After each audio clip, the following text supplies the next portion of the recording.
कि अरे पागल बना के ओ गोरिया रे,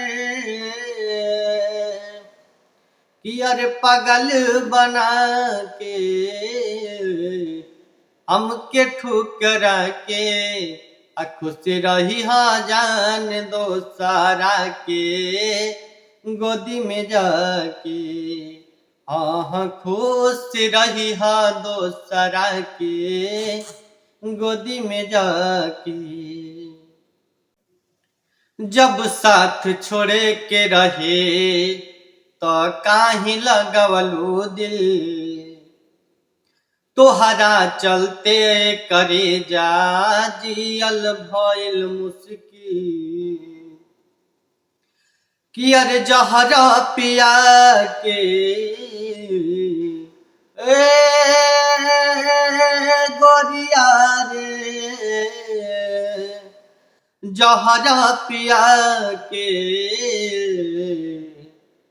हमके मुआ के खुश रही हा जान दो सारा के गोदी में जाके, कि हाँ खुश रही हा दो सारा के गोदी में जाके।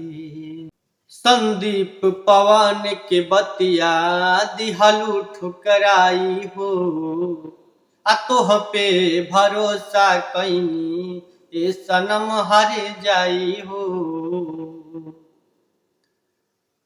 पवनवा न खुश बा ओ गोरिया रे,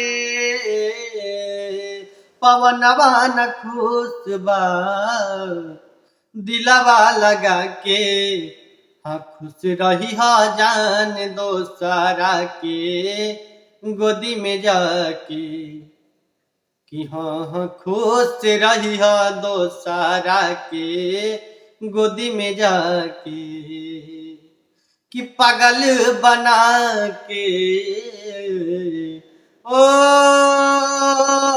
गोरिया रे,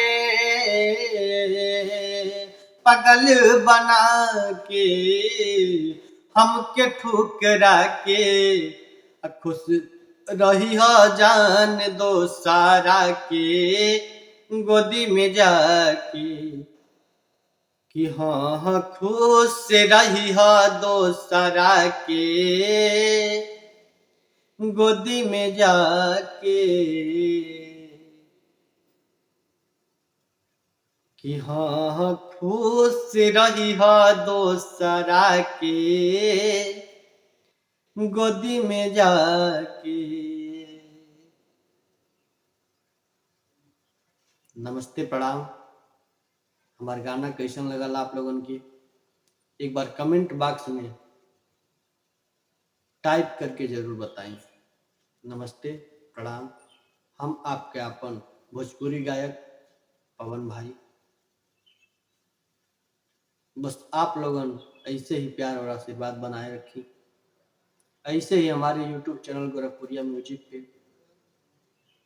लाइव रिकॉर्डिंग वीडियो आवत रही और आप लोग ढेर सारा प्यार और आशीर्वाद बनाए रखी। नमस्ते प्रणाम।